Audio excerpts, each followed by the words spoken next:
الصوم لله يجزي كيف شاء به الصوم لله يجزي كيف شاء به. السلام علیکم، امید ہے آپ سب خیریت سے ہوں گے اور میری دعا ہے اللہ پاک ہم سب کو صحت، ہدایت، عافیت کے ساتھ رکھیں اور جو زندگی کے بہترین دن رمضان المبارک کی شکل میں اب بالکل ہمارے پاس آ گئے ہیں، ہمیں اللہ پاک یہ توفیق دیں کہ ہم اس کی رحمتوں برکتوں سے بھرپور فائدہ اٹھا سکیں۔ آج کا ولاگ بس تھوڑا سا رمضان سے ریلیٹڈ جو گروسریز ہیں اسی کے بارے میں ہے۔ ابھی آپ نے شروع میں یہ جو دیکھا، یہ دیکھیے اس طرح سے فلائر جو ہے وہ میں دیکھ رہی تھی، تو اب تو اتنا سارا اس بارے میں ہم لوگ جانتے ہیں کہ وہ سارے اعمال، وہ ساری چیزیں جو ایک اسلامی ملک میں ہونی چاہیے نا، اسلامک کنٹریز میں جو چیزیں ہونی چاہیے، وہ جن کو ہم دارالکفر کہتے ہیں، جن کو ہم ایسی کنٹریز، ایسے ملک جہاں پہ اسلامی حکومت نہیں ہے، وہاں پہ اتنا زبردست یہ سیٹ اپ کر دیتے ہیں نا۔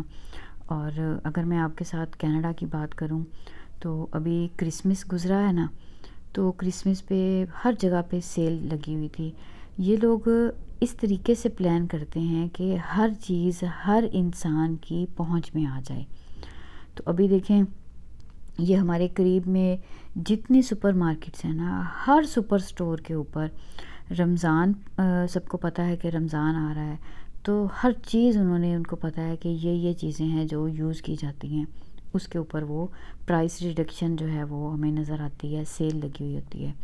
اور یہ جو آپ کو دکھا رہی ہوں، یہ فوڈ بیسکس ہے ہمارے نزدیک، جہاں پہ ہم روٹین کی گروسریز کے لیے جاتے ہیں، تو وہاں پہ ساری رمضان سے ریلیٹڈ چیزیں، دالیں، بیسن اور روح افزا بھی آپ نے جیسے دیکھا، تو دیسی گھی، کھجوریں، بہت ساری اس قسم کی جو چیزیں ہوتی ہیں نا، وہ ہمیں سیل پہ مل جاتی ہیں۔ پرائس ریڈکشن ضرور ان پہ ہوتی ہے، اور اس وجہ سے تاکہ لوگ جو ہیں وہ آسانی سے اپنے جو بھی مذہبی تہوار ہیں، جو بھی ایونٹس آتے ہیں، ان کو اچھے سے سیلیبریٹ کر سکیں۔ تو وہ جو ایک نظام اسلام ہمیں بتاتا ہے نا، وہ ایک سارا سیٹ اپ، وہ ایک سارا سسٹم جو ایک اسلامی فلاحی مملکت کا، ایک اسلامک کنٹری کا ہونا چاہیے نا، وہ یہاں پہ ہمیں نظر آتا ہے ان نان مسلم کنٹریز میں۔ بہت سارے لوگوں کے ابھی آج کل جو ہیں وہ یوٹیوب پہ ہمیں ولاگز جو ہیں وہ دیکھنے میں جو نظر سے گزر رہے ہیں، یو کے میں، ایون آسٹریلیا میں، امریکہ میں، اور جیسے میں کینیڈا میں آپ کے ساتھ شیئر کرنے جا رہی ہوں، ہر جگہ پہ یہ ایسے ہی کیا جاتا ہے۔ ہاں، نہیں کیا جاتا تو یہ ہمارے ممالک میں نہیں کیا جا رہا، تو ایسی ان چیزوں کو دیکھتے ہیں نا تو دل بڑا خوش ہوتا ہے، ان کے لیے پھر دعائیں بھی نکلتی ہیں دل سے، اور ساتھ ساتھ حسرت بھی ہوتی ہے کہ کاش ایسا ہی سیٹ اپ جو ہے نا وہ ہمارے ممالک میں بھی کیا جائے۔ کاش کوئی ایسا نظام ہو کہ ہماری گورنمنٹ بھی نام نہاد جو ہے نا وہ صرف اناؤنسمنٹ کی حد تک نہ یہ جو ہے وہ رمضان پیکیجز جو ہیں وہ اناؤنس کریں، بلکہ صحیح معنوں میں رمضان جو ہے اس میں جو عام استعمال کی چیزیں ہیں وہ ایسی ہو جائیں کہ سب لوگ جو ہے نا وہ اس کو ایزیلی ان کی پہنچ میں ہو، اور آسانی سے ہر کوئی جو ہے وہ رمضان جو ہے اس کو بھرپور طریقے سے سحری اور افطاری جو ہے وہ کر سکیں۔ تو بہت سی دعائیں ہیں پاکستان کے لیے، بہت سی دعائیں ہیں اپنے پاکستانی بہن بھائیوں کے لیے کہ اللہ کرے کہ ان کی زندگی میں بھی اس طرح سے یہ والی آسانی آئے۔ تھوڑی سی بات کرتے ہیں رمضان کے حوالے سے کہ اب تو بالکل ہی 3-4 دن ہی رہ گئے ہیں رمضان المبارک کا مہینہ شروع ہونے میں، تو جو بھی چاہتا ہے نا کہ بھرپور رمضان سے ہمیں فائدہ مل جائے، تو جو ہمارے اکابرین ہیں، علماء ہیں، جو باتیں بتاتے ہیں ان میں سے کچھ امپورٹنٹ چیزیں تھوڑی سی ڈسکس کر لیتے ہیں۔ جو یہ چاہتا ہے کہ رمضان سے بھرپور فائدہ اٹھائے، خوب نیکیاں کمائے، خوب اللہ کی رضا جو ہے وہ حاصل کر لے، سب سے پہلے تو دل سے رمضان کا احترام کرنا ہے، اور رمضان کو جو ہے وہ بہت بہت احترام کے ساتھ گزارنا ہے۔ دوسرے نمبر پہ ہے روزے جو رکھنے ہیں ان کو پورے آداب کے ساتھ، مستحبات کے ساتھ، سنتوں کا بھی خیال کرنا ہے، چھوٹی چھوٹی چیزوں کا خیال کرنا ہے، کان کا، زبان کا، اور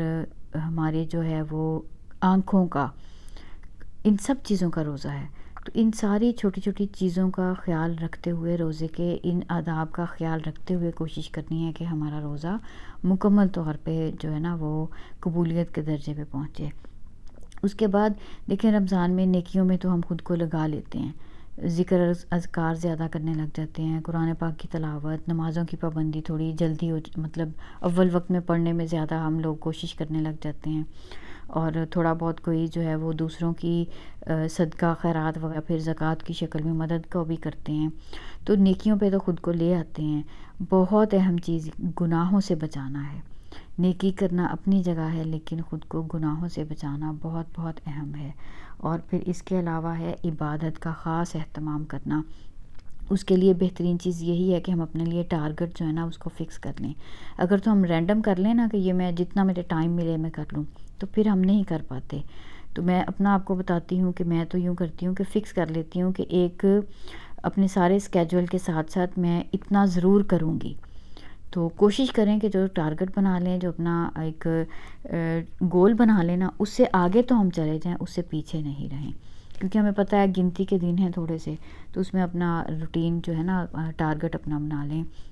اچھا، ایک بہترین ترتیب جو ہے نا وہ یہ بھی کر سکتے ہیں ہم لوگ کہ ہم اپنے اوقات کو ڈیوائڈ کر لیں۔ جیسے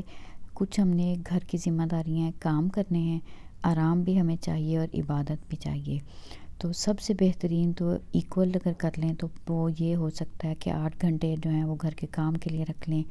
اور 8 گھنٹے جو ہیں وہ ہم اپنے آرام کے لیے رکھیں، اور 8 گھنٹے جو ہیں وہ عبادت کے لیے رکھ لیں۔ لیکن ایسا نہیں ہو پاتا کیونکہ ہم 8 گھنٹے تو آرام نہیں کرتے نا، ہمارے وہ جو ہے آرام کا ٹائم وہ کم ہوتا ہے روٹین میں ہی، تو ہم اپنا آرام کا ٹائم رمضان میں مزید کم کر سکتے ہیں، اور وہی جو ہے عبادت کا جو ہے ہم بڑھا سکتے ہیں۔ اور گھر کے کام اگر پہلے ہم 10 گھنٹے کرتے ہیں نا، تو اب ہم اس کو کم کر لیں اور وہی ہم عبادت کو زیادہ کر لیں، کیونکہ اللہ تعالیٰ کے پاس بے شک ہمارا اخلاص دیکھا جاتا ہے۔ تھوڑا عمل، چھوٹی سی نیکی جو اخلاص سے کی گئی ہو وہ اللہ کے ہاں زیادہ پسندیدہ ہے، زیادہ مقبول ہے۔ تو کوشش کریں گے انشاءاللہ کہ ہم اپنے وقت کی قدر کرتے ہوئے فضول کاموں میں وقت نہیں لگائیں گے۔ اور ایک ریکویسٹ یہ بھی تھی کہ ہم جو یہ رمضان ٹرانسمیشن وغیرہ ہوتی ہے نا، اس سے بچ کے ہی چلیں۔ رمضان کا وقت جو ہے نا وہ بہترین استعمال کرنا ہے انشاءاللہ، تاکہ ہم اپنی آخرت کو کچھ نہ کچھ بہتر آخرت کے لیے کمائی کر سکیں۔ حدیث پاک کا مفہوم آپ کے ساتھ شیئر کرتی جاتی ہوں۔ 4 کام ہیں جو آپ صلی اللہ علیہ وآلہ وسلم نے بتائے ہیں رمضان میں کرنے کے لیے، جو ضرور انشاءاللہ کرنے کی نیت کریں گے۔ کلمہ طیبہ جو ہے اس کی کثرت کرنا، پہلا کلمہ کثرت سے پڑھنا ہے، استغفار کثرت سے کرنی ہے، اس کے بعد جنت کے لیے سوال کرنا، جنت مانگنا، اللہم انی اسألک الجنت، اور اس کے بعد چوتھی چیز جو ہے وہ ہے جہنم سے بچنے کی دعا کثرت سے کرنا، اللہم اجرنی من النار۔ تو یہ 4 جو کام ہے یہ انشاءاللہ کثرت سے کریں گے نا، تو ہمیں ضرور ضرور رمضان کی برکتیں مل جائیں گی۔ کلمہ طیبہ اور استغفار، جنت کی دعا اور جہنم سے بچنے کی دعا، تو انشاءاللہ کوشش کریں گے اللہ پاک ہم سب کو یہ توفیق دیں کہ ہم ان قیمتی گنتی کے چند دنوں سے بھرپور فائدہ اٹھا کے اپنے گناہوں کی بخشش کروا کے اللہ پاک سے مغفرت کا وعدہ لے لیں۔ تو ملتے ہیں کسی اگلی ویڈیو میں۔ اللہ حافظ۔